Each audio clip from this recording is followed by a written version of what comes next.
بسم اللہ الرحمن الرحیم۔ سوال ہے کہ اسلام میں جب 4 شادیوں کی اجازت ہے تو حضرت فاطمہ رضی اللہ تعالیٰ عنہ کی زندگی میں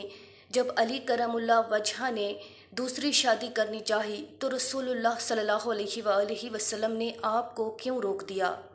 ابو جہل کی بیٹی کے خانوادہ اہل بیت میں آ جانے سے اگر کوئی خطرہ تھا تو کیا حضرت ام حبیبہ بنت ابی سفیان کے حرم رسالت میں داخل ہونے سے وہی خطرہ نہ تھا؟ جواب: اس واقعے کو امام زین العابدین علی بن حسین رضی اللہ تعالیٰ عنہ اور ابو ملکیہ نے حضرت مصور بن مخرمہ سے روایت کیا ہے، اور اس کی تائید حضرت عبداللہ بن زبیر کی ایک روایت سے بھی ہوتی ہے۔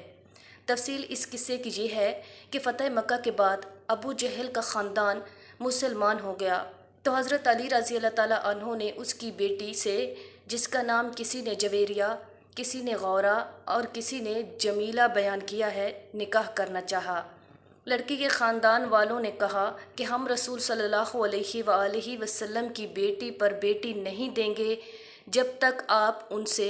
پوچھ نہ لیں۔ چنانچہ انہوں نے اس کا ذکر حضور صلی اللہ علیہ وآلہ وسلم سے کیا۔ ایک روایت کی روح سے خود حضرت علی رضی اللہ تعالیٰ عنہ نے بھی اشارتاً حضور صلی اللہ علیہ وآلہ وسلم سے اجازت طلب کی، اور بعض روایات سے معلوم ہوتا ہے کہ حضرت فاطمہ رضی اللہ تعالیٰ عنہ نے بھی ان باتوں کا چرچا سن لیا اور جا کر اپنے والد ماجد کی خدمت میں عرض کیا کہ آپ کی قوم کے لوگ سمجھتے ہیں کہ آپ کو اپنی بیٹیوں کی پرواہ نہیں ہے۔ دیکھیے، یہ سن کر حضور صلی اللہ علیہ وآلہ وسلم نے فرمایا کہ بنی ہشام، بنی مغیرہ نے مجھ سے اس بات کی اجازت مانگی ہے کہ وہ اپنی بیٹی علی ابن ابو طالب کے نکاح میں دیں۔ میں اس کی اجازت نہیں دیتا، نہیں دیتا، نہیں دیتا، بشرط یہ کہ ابو طالب کا بیٹا میری بیٹی کو طلاق دے کر ان کی بیٹی سے نکاح کر لے۔ میری بیٹی میرا ٹکڑا ہے، جو کچھ اسے ناگوار ہوگا وہ مجھے ناگوار ہوگا، اور جو چیز اسے تکلیف دے گی وہ مجھے تکلیف دے گی۔ میں حلال کو حرام اور حرام کو حلال نہیں کرتا، مگر اللہ کی قسم، اللہ کے رسول کی بیٹی اور اللہ کے رسول کے دشمن کی بیٹی ایک جگہ جمع نہیں ہو سکتی۔ ایک روایت میں ہے کہ آپ نے فرمایا، فاطمہ مجھ سے ہے اور میں ڈرتا ہوں کہ وہ کہیں اپنے دین کے معاملے میں فتنہ میں نہ پڑ جائے۔ اب دیکھیے، رسول اللہ صلی اللہ علیہ وآلہ وسلم کے معاملے میں کیا پیچیدگیاں واقع ہوتی ہیں۔ شرعاً آپ کی بیٹی پر بھی سوکن لانا آپ کے داماد کے لیے حلال تھا، اسی لیے حضرت علی رضی اللہ تعالیٰ عنہ نے ایسا کرنے کا ارادہ کیا، اور اسی وجہ سے حضور نے بھی یہ نہیں فرمایا کہ ان کے لیے یہ فعل حرام ہے، بلکہ آپ نے خود ہی تصریح فرمائی کہ میں حلال کو حرام نہیں کرتا۔ لیکن یہاں حضور صلی اللہ علیہ وآلہ وسلم کی ایک ہی شخصیت میں 2 مختلف حیثیتیں جمع تھیں۔ ایک حیثیت میں آپ انسان تھے اور فطرتاً یہ ممکن نہ تھا کہ آپ کی صاحبزادی کے گھر میں سوکن آنے سے تلخی پیدا ہو، اس کا تھوڑا بہت اثر آپ کی طبیعت پر نہ پڑے۔ دوسری حیثیت میں آپ اللہ کے رسول تھے، اور رسول کی حیثیت سے آپ کا مقام یہ تھا کہ آپ کے ساتھ اگر کسی کے تعلقات خراب ہو جائیں اور کوئی شخص آپ کے لیے موجب اذیت بن جائے تو اس کے دین و ایمان کی بھی خیر نہ تھا۔ اسی وجہ سے حضور نے حضرت علی رضی اللہ تعالیٰ عنہ کو بھی اور بنی ہشام بن مغیرہ کو بھی اس کام سے روک دیا، کیونکہ اگرچہ شرعاً یہ حلال تھا، مگر اس کے کرنے سے یہ اندیشہ تھا کہ یہ چیز حضرت علی اور ان کی دوسری بیوی اور اس کے خاندان والوں کے ایمان اور ان کی عاقبت کو خطرے میں ڈال دے گی۔ ایک اور روایت جس کا حضور صلی اللہ علیہ وآلہ وسلم نے اپنے خطبے میں ذکر فرمایا وہ یہ تھی کہ بنی ہشام بن مغیرہ اسلام اور رسول اللہ صلی اللہ علیہ وآلہ وسلم کے بدترین دشمن رہ چکے تھے، اور فتح مکہ کے بعد تازہ تازہ مسلمان ہوئے تھے۔ خود اس لڑکی کے باپ ابو جہل کے متعلق تو سب کو معلوم ہے کہ حضور کی دشمنی میں وہ تمام کفار سے بازی لے گیا تھا۔ اب اگرچہ یہ لوگ اسلام قبول کر چکے تھے، لیکن یہ تحقیق ہونا باقی تھا کہ یہ قبول اسلام واقعی پورے اخلاص اور قلوب کی مکمل تبدیلی کا ثمرہ ہے یا محض شکست کا نتیجہ۔ اس حالت میں اس خاندان کی لڑکی، اور وہ بھی خاص ابو جہل کی بیٹی کا، اس گھر میں سوکن بن کر پہنچ جانا جہاں رسول اللہ کی صاحبزادی ملکہ بیت تھیں، بڑے فتنوں کا سبب بن سکتا تھا۔ ان لوگوں کی تالیف قلب تو کی جا سکتی تھی اور کی بھی گئی۔ اسی وجہ سے بھی حضور نے اس رشتے کو ناپسند کیا اور علل اعلان کہا کہ خدا کے رسول کی بیٹی اور خدا کے دشمن کی بیٹی ایک گھر میں جمع نہیں ہو سکتی۔ نیز اس بات کی طرف بھی آپ نے ارشاد فرمایا کہ اس سے فاطمہ کے فتنے میں پڑ جانے کا اندیشہ ہے۔ ظاہر ہے کہ ایک شخص کو اپنے بیاہ شادی کے معاملے میں اگرچہ وہ بجائے خود حلال ہی صحیح ایسی آزادی نہیں دی جا سکتی جس سے ایک پوری ملت کے لیے بڑا فتنہ و شر کا خطرہ پیدا ہو جائے۔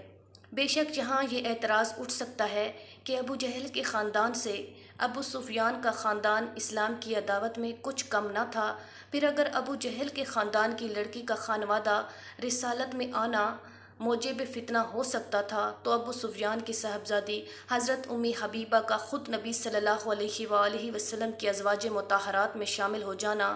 کیوں خطرے سے خالی تھا؟ لیکن دونوں کے حالات کا فرق نگاہ میں ہو تو یہ اعتراض آپ سے آپ ختم ہو جاتا ہے۔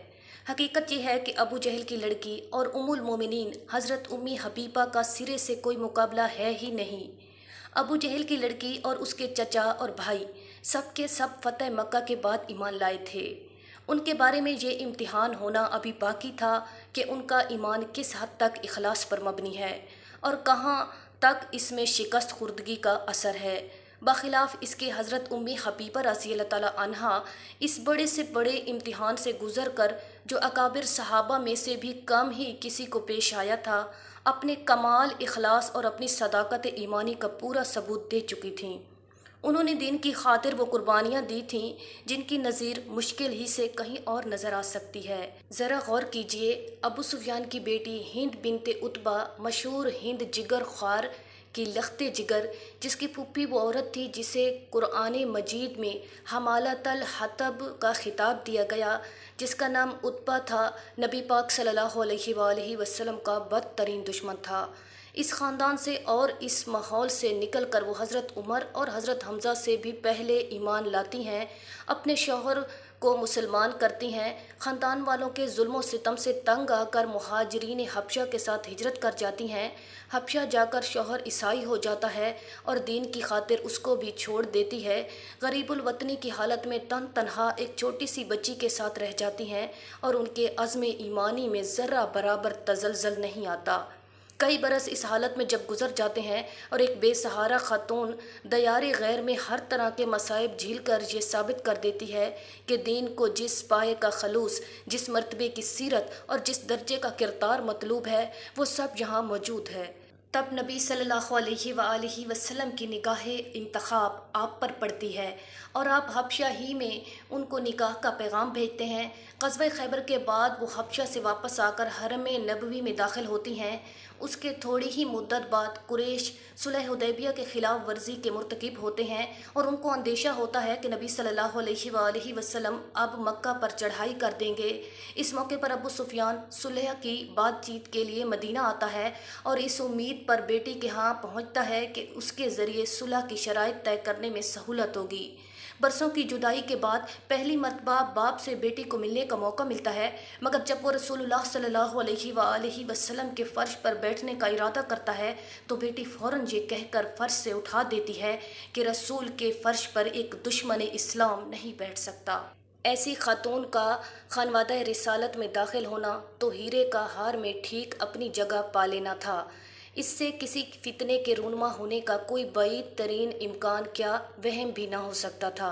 البتہ اس لڑکی کا اس خاندان میں آنا ضرور فتنے کا باعث ہو سکتا تھا جسے اور جس کے خاندان کو صرف فتح نے اسلام میں داخل کیا تھا اور اسلام میں آئے ہوئے جس کو ابھی صرف چند مہینے ہی ہوئے تھے۔ اسی کے بارے میں یہ سوال پیدا ہو سکتا ہے کہ اسلام اور نبی صلی اللہ علیہ وآلہ وسلم کی عداوت کے اثرات سے اس کا اور اس کے خاندان والوں کا دل پوری طرح پاک ہوا ہے یا نہیں۔ ناظرین، مزید ایسی ویڈیوز کو جاننے کے لیے ہمارے چینل کو ضرور سبسکرائب کریں، ویڈیو کو لائک کریں اور شیئر کریں۔ شکریہ۔